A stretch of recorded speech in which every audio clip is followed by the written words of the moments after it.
There was a time, not too long ago, where the greatest horse race genuinely seemed to be on its deathbed.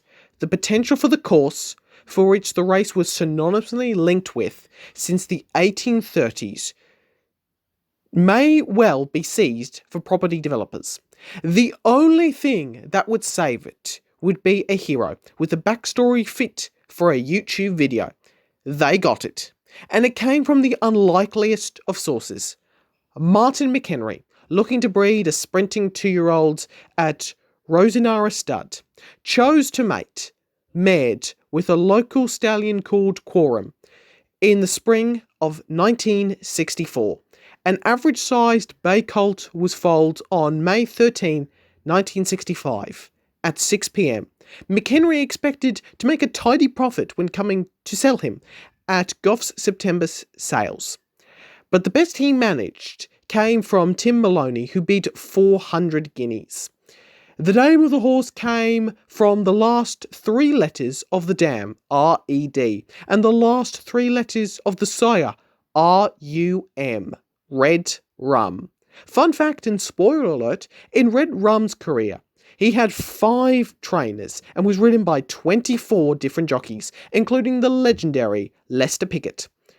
Paul Cook was his rider in his first race, which was a sprint flat race on April 7th, 1967 at Aintree, back when flat races were held at Aintree. He finished in a dead heat for first with Curly Q, also bred by McHenry. In the closing stages, Red Rum made rapid strides, going in front a stride past the post, and Maloney was convinced that given less to do early on, Red Rum would have won outright. Red Rum won again as a 2-year-old and finished in the frame on 3 occasions, and he won on his 3-year-old debut, a 7-furlong selling handicap at Doncaster. After his next race, Maloney was unexpectedly informed by the shrewd old Yorkshire trainer Bobby Renton that he had bought Red Rum on behalf of his close friend and owner, Miss Lorraine Muffy Brotherton. She had been trying to win the Grand National again, having previously won it in 1950, when Renton sent out Freebooter in her colours. But she would sell Red Rum 7 months later. It was not to be, for her anyway. The horse, bred to be a sprinter, would try going over the up and overs. As a novice hurdler, Red Rum won 3 times and finished in the frame on 5 other occasions out of a total of 10 starts. To the benefit of Red Rum's future career, Maloney had been schooling him over hurdles since he had been broken in. The horse also benefited from a 5-run sequence in which he was partnered by the same man, Paddy Boderick. On the flat, Red Rum was ridden by 8 different jockeys. Over obstacles, he was ridden by 13. When an aging Renton retired, he asked jockey Tommy Stack to take over. Stack only juggled being a trainer jockey for a few months before he eventually decided to turn in his training license. But disaster struck when Red Rum, acquired by the debilitating bone disease pedal osteitis, came back a brave winner at Catterick on New Year's Day in 1972, his 4th run in a month. Red Rum was lame for several days, and very few horses recover from pedal osteitis. After a long healing process, Red Rum seemed to recover, but in the 1972 Scottish Grand National, Red Rum only finished 5th. The horse kept changing his legs in the last 3/4 of a mile, hanging unusually towards the rail, away from his damaged hoof. Taxi driver Ginger McCain, who ran a small stable behind a used car showroom in Southport, saw the race and noted Red Rum for 84-year-old owner Noel Lemaire. So, Ginger, how did you beat Mr. Lemaire in the first place? We had a private hire firm, and we used to take him to the Prince of Wales every Saturday night to the dinner dance. It was all, a good dance, and he liked the company one thing. It was all very formal. It was dinner jacket stuff and that type of thing. I used to make sure I went for him because we talked horses. He was a nice person and a lovely gentleman, and we got on awfully well, and things sort of built up a little bit from there. He gave me a chance with a couple of moderate horses. Then we got old Glen Kiln, which I think we gave £1,000 for. The idea of winning the Grand National had developed into an obsession for Noel Lemaire since the turn of the century. In 1906, on a Friday afternoon, when the man I was working with, I was an apprentice engineer. The man I was working with said, "Sonny, bugger off up the main street and find out what's won the big race." I was 19 then, highly impressionable, and I thought, big race, what does he mean? So I read all about it the next day.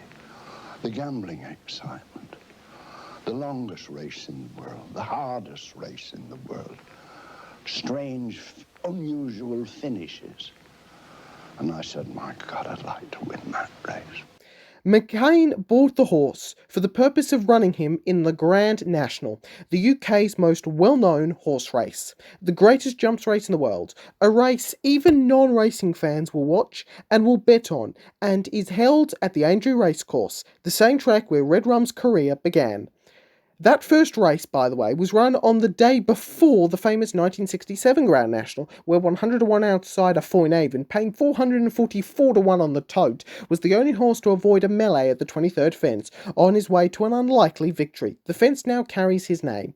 McCain trained his horses along the beach in Southport, just up the coast from Aintree, behind McCain's second-hand car showroom, and when Redrum trotted for the first time, McCain saw he was lame. McCain centred Redrum into the water, and that seemed to do the trick. The sea water cured him of all his ills. McCain never had to worry about his prized possession being lame again. Redrum trotted out a sound. Immediately, things began to fall right. Redrum won his first 5 races with McCain as trainer, with 3 different jockeys on board: Stack, Ronnie Barry, and then Brian Fletcher. And on March the 31st, 1973, he started 9-to-1 equal favourite for the Grand National, with Fletcher in the saddle. Also 9-to-1 was Crisp, the best jumps horse Australia has ever seen. Despite starting his career on the flat, Crisp moved to the jumps at 4, and after a second at Kyneton, would win at Pakenham, Mornington and Flemington in early 1968. All hurdle races. His first steeplechase race was a victory in the Red Leap steeplechase on the 19th of July 1969 at Caulfield, and would win the prestigious A.V. Hiskin steeplechase at Moonee Valley in just his second steeplechase race. Chris always raced in Melbourne over the jumps, with a mix of flat and jumps races, but it was the jumps races where he excelled. He won 11 from 17 races over the jumps in Australia, and finished second on 4 of the other 6. The other 2 races saw him run 4th, and a race where he fell. All these races were between 14 furlongs and 2.5 miles. Crisp never took up the challenge of a Great Eastern Steeplechase at Oakbank or the Grand Annual Steeplechase at Warrnambool. His finest hour was winning the Hiskins for the second time, where he won by 12 lengths, and not only that, took a full 11 seconds off the track record. He's just won by 20 lengths from pulling up, but that's only half the story. He says Crisp has just taken 11 seconds off the course record. I mean, you get course records getting lowered by a second or half a second, but you don't normally get a horse knock 11 seconds off. And that's what he'd done that day, with 12 stone in his back. Having won everything in Australia, and with the handicapper giving him weights akin to a death penalty, Crisp would take on the world. I think they entered him just to find out what the handicap gave him, and I think his weight was 12 stone 13. And I mean, it'd have broke him down. His legs wouldn't stand it. A horse couldn't carry that weight and expect his legs to stand, especially here with the pace they go on the tracks here. You couldn't possibly do it. And they had to go overseas. It was the only way out. After a 7th in the Colonial Cup in Camden, South Carolina, Crisp went to England. He won the National Hunt Champion Steeplechase at the Cheltenham Festival in 1971 and recorded wins at Ascot, Sandown Park and Kempton Park. Crisp ran 5th in the 1972 Cheltenham Gold Cup, and at 9 in 1973 would be entered for the Grand National, over 4.5 miles, despite no real experience in a race further than 2.5 miles, outside of the Gold Cup and a few starts, including wins, at about 3 miles. The 1973 Grand National looked like it could truly be the last, given the threat of Aintree being sold to property developers seemed to be greater than ever. And if it were to be the last, what a way to go out. And this looks a possibility now. And they're away. They're off, and Rouge Autumn starts fast on the inside. At Beecher's Brook on the first circuit, a mistake from Grey Sombrero saw Crisp take the lead. The Black Kangaroo, as was his nickname, got further and further in front and completed the first circuit a long way ahead, with Red Rum among the leading challengers. Commentator Julian Wilson declared at the 20th he had never seen a horse so far ahead in the Grand National at that stage. Crisp was in front of Red Rum by about 20 lengths at Beecher's Brook and seemed to have no issue jumping the fierce Grand National fences. Red Rum made a little bit of ground between Valentine's and the Melling Road. It became clear at the third last that no horse could win, barring a fall, other than Crisp and Red Rum, with the former carrying 23 pounds more. Two horses fighting it out, who by rights should not have been there. One was a champion chaser over 2 and 2.5 miles, not 4.5 miles, and the other was bred to be a sprinter. They were the ones left to decide the greatest test in steeplechase racing. Crisp was still far in front of the last, about 15 lengths clear, but in a crucial error. Jockey Richard Pittman put the whip in the right hand and gave the Australian champ a few taps with the persuader to keep Crisp awake. But by doing so, Crisp began to wander off a true line coming to the elbow, and he lost 2 to 3 lengths. With a furlong left, Crisp was out of gas. Furlong to run now, 200 yards now for Crisp, and Red Rum still closing on him, and Crisp is getting very tired, and Red Rum is pounding after him. Red Rum is the one that's finishing the strongest. He's going to get up. Red Rum is going to win the National, and at the line, Red Rum has just snatched it from Crisp, and Red Rum is the winner, and Crisp is second. Crisp may have run the greatest second of all time, as the Sunday Telegraph proclaimed, Red Rum wins, but Crisp is immortal. His stride frequency actually increased as Red Rum drew alongside, showing he hadn't lost a will to win, but the extra weight, distance, and being all by himself for so long was the difference, and Red Rum would win the National for all of about 30 yards in the 4.5 mile journey. The race resulted in a smashing of the record time by nearly 20 seconds, a record that had stood since Golden Miller's victory in 1934. On November 11th, 1973, Red Rum and Crisp faced off in a match race, their presence scaring off rival horses. This time, both horses carried the same weight of 11 pounds and 10 stones. Crisp was sent out an odds-on favourite, punters jumping to Crisp due to the equal weights. The two great horses kept each other company for most of the race. Then, with 4 fences to jump, Pittman went for the go button, and Red Rum could not go with him. Crisp got the win this time over Red Rum, running away to an 8-length victory over the Grand National winning champion. On November 19, 1973, it was reported that the 82-year-old Mirabel Topham had sold the racecourse at Aintree for $7.2 million, ensuring the race would continue into the future, at least for the next 5 years. Building firm owner William Davies was the new owner of the course. Red Rum was at his best through the 1973-74 season and disproves any notion to the idea that Rummy was only a national horse. In the Hennessy Gold Cup at Newbury, Red Rum carried 11 stones and 4 pounds and only fell short of a victory, beaten a short head by Red Candle. Never carrying less than 12 stones, Red Rum won 4 more races before racing in his second Grand National. This time, Chris was sidelined, and now Red Rum was carrying the top weight. As a result, he started as the third favourite at 11-1, with Scout and Cheltenham Gold Cup winner Lescargo preferred in the betting. The 1974 Grand National was one of the best in terms of the quality of jumping over the old-school national fences. All but one jumped the first successfully, and every horse jumped Beecher's on the first circuit. It was at the Canal Turn where, for 4 horses, their race would end on the inside of Red Rum, but he jumped the fence successfully. Despite being positioned a little better than halfway at the water jump, Red Rum would work his way to the lead under Brian Pletcher coming to Beecher's. At the Canal Turn, Red Rum was leading, but right on his tail were Charles Dickens, Scout and Lescargo. Coming round to the second last, Red Rum and Lescargo had broken away from the remainder. The 2 top-weighted ones at the second last in the National. It's Red Rum with a clear advantage there from Lescargo, who jumps it second. Then comes Charles Dickens in third and Spanish Steps 4. And this is the last fence now. And it looks as though Red Rum's only got to jump it. But remember, he was deprived of it on the flat last year. Or rather, he deprived the winner of it last year. And now he's jumped it in the lead. And it's Red Rum. And this great local crowd giving him a tremendous ovation.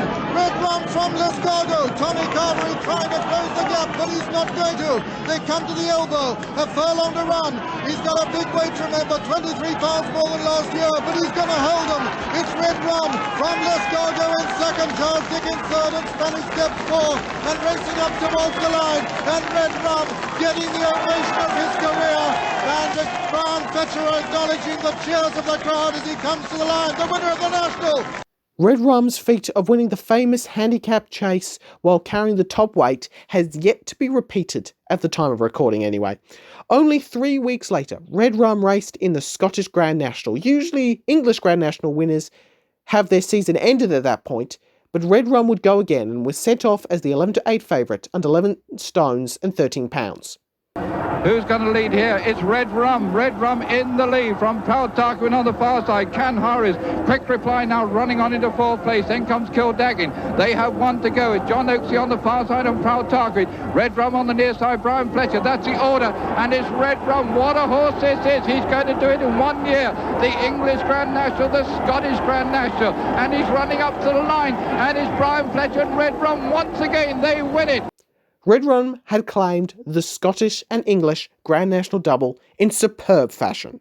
In 1975, Red Rum had the dream lead-up run at the Grand National Trial, winning the race at Haydock Park. Red Rum once again faced twice Gold Cup winner Lescargo and had to give him £11. Red Rum started at what is Winx odds for the Grand National, 7-2. Red Rum was still in front at the last, but the ground was very soft that day, and the combination of the heavier weight and the soft ground, which did not suit Red Rum, resulted in the win going to Lescargo. Red Rum second.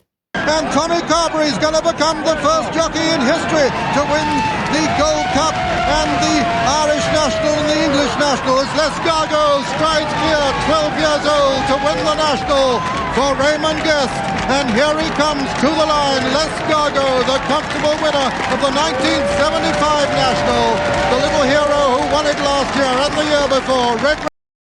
Between the autumn of 1974 and the spring of 1976, Red Rum ran in 18 chases, winning only twice. McCain, bombarded with media criticism for running Red Rum as often as he did, was called to retire the horse.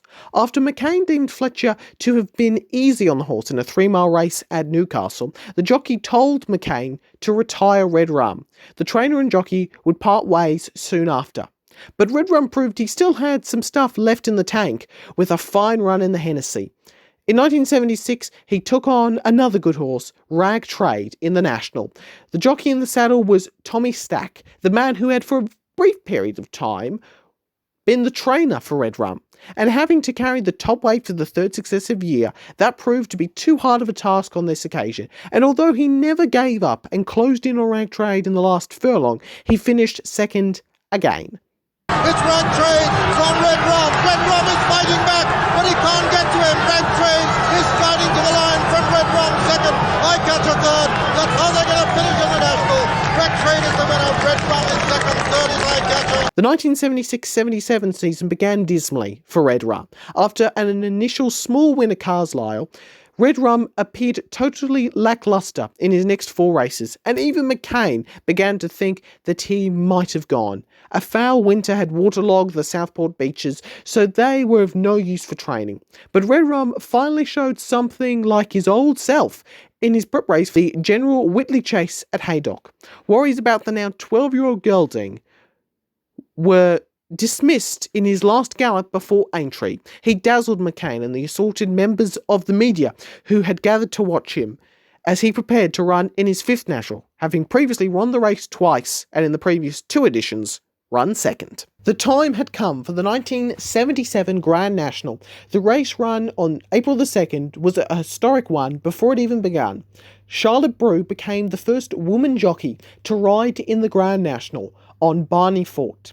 But in the horse race itself, 42 set out, but 6 fell at the first and 6 fell at the third, so 30 were gone at that stage. At the canal turn on the first circuit, Boom Docker was the leader of the race, and that lead was growing to become a lead by a long, long way. By the time the field raced in front of the crowd and at the chair and at the water jump, he was well clear. Red Rum was jumping well and in about 7th at the water jump.